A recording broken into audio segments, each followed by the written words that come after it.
जय यीशु की। मैं हूँ प्रियंका रामोर और आप देख रहे हैं रेडियो वेतास एशिया की हिंदी सर्विस। कलीसिया समाचार में आप सभी का स्वागत है। कलीसिया समाचारों में प्रमुख हैं। पोप फ्रांसिस ने म्यांमार, पेरू और यूक्रेन में हिंसा की निंदा की। महाधर्माध्यक्ष गालाघेर ने कहा, यूक्रेन में शांति के लिए हर संभव समाधान ढूंढे। दुनिया में 36 करोड़ से अधिक ख्रिस्ती उत्पीड़न के शिकार।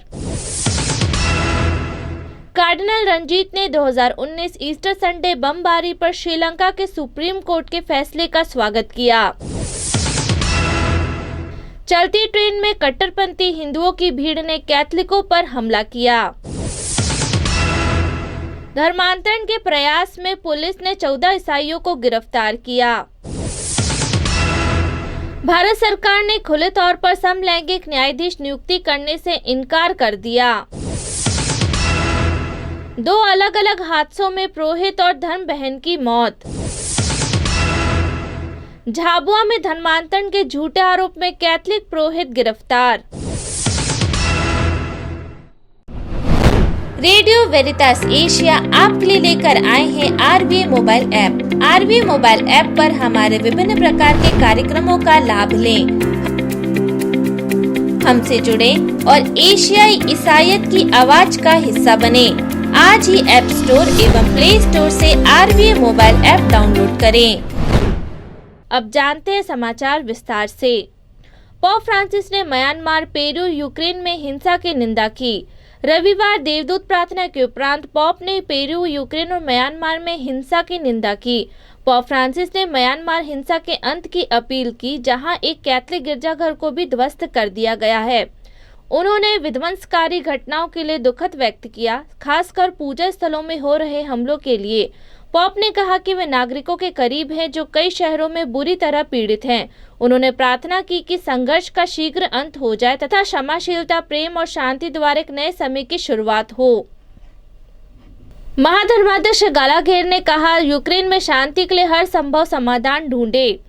रोम में यूनेस्को के तत्वाधान में आयोजित एक सम्मेलन में राज्यों तथा अंतर्राष्ट्रीय संगठनों के साथ परम धर्म पीठी के संबंधों के उपाध्यक्ष महाधर्माध्यक्ष पॉल रिचर्ड गालाघेर ने इस तथ्य की पुनरावृत्ति की कि बिना विलंब यूक्रेन में शांति स्थापना हेतु हर संभव प्रयास किया जाना चाहिए। महाधर्माध्यक्ष ने कहा, हम इस तथ्य को स्वीकार नहीं कर सकते कि यूक्रेन में युद्ध लंबे समय तक जारी रहे। भले ही इस समय किसी भी वार्ता के लिए कोई आधार प्रतीक न हो, तथापि युद्ध की समाप्ति के विचार एवं शांति के आदर्श को जीवित रखा जाना चाहिए। दुनिया में 36 करोड़ से अधिक ख्रिस्ती उत्पीड़न के शिकार है।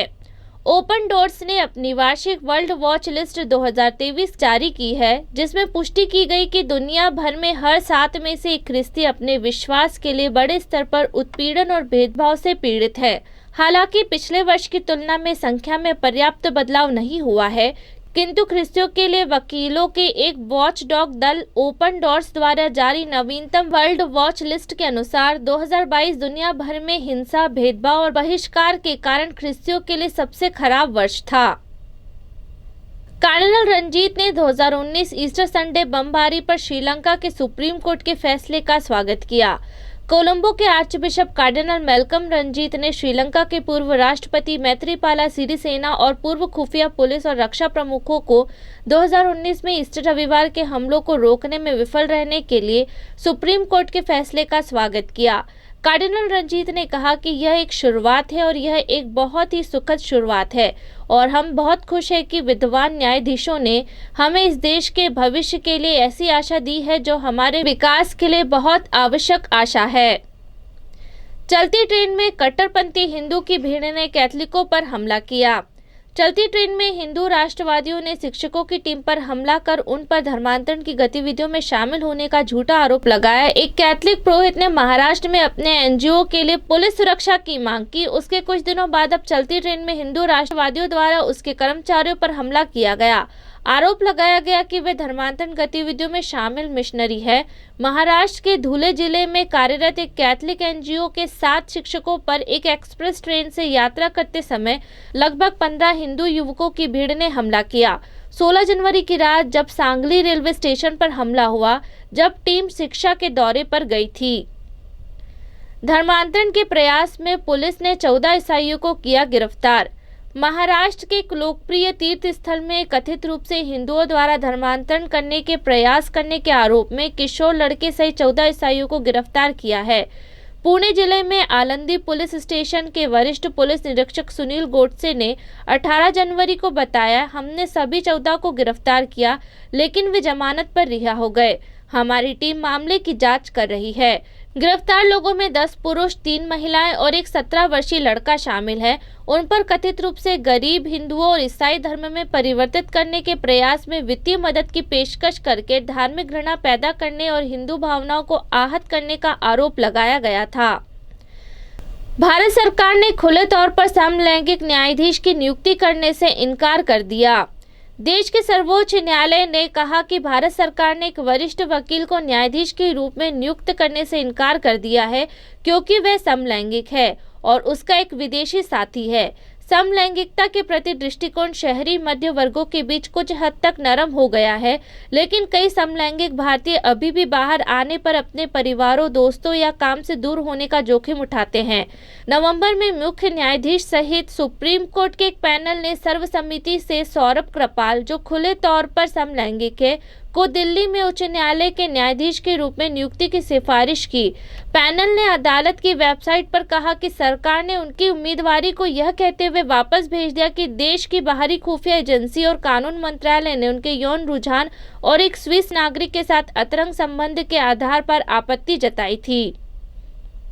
2 अलग अलग हादसों में पुरोहित और धर्म बहन की मौत। भारत के 2 अलग अलग हिस्सों में 73 वर्षीय डोमिनिकन धर्म बहन और 36 वर्षीय डायसेशन पुरोहित की दुखद दुर्घटना में मौत हो गई। उत्तराखंड के चमोली जिले में जोशीमठ में 19 जनवरी को बिजनौर धर्म प्रांत के फादर मेल्विन अब्राहम की मृत्यु हो गई, जब उनका वाहन 500 फीट गहरी खाई में गिर गया। वह लगभग 275 किलोमीटर दक्षिण पश्चिम में कोटद्वार के डायसेशन मुख्यालय से राहत सामग्री लेकर वहां गए थे। सिस्टर जोशीना पुलिकोटल की 16 जनवरी को मृत्यु हो गई, जब वह बेंगलुरु के पास रेलवे पटरियों पर गिर गई। उनका अंतिम संस्कार 19 जनवरी को सुबह 11 बजे हुआ। झाबुआ में धर्मांतरण के झूठे आरोप में कैथलिक पुरोहित गिरफ्तार।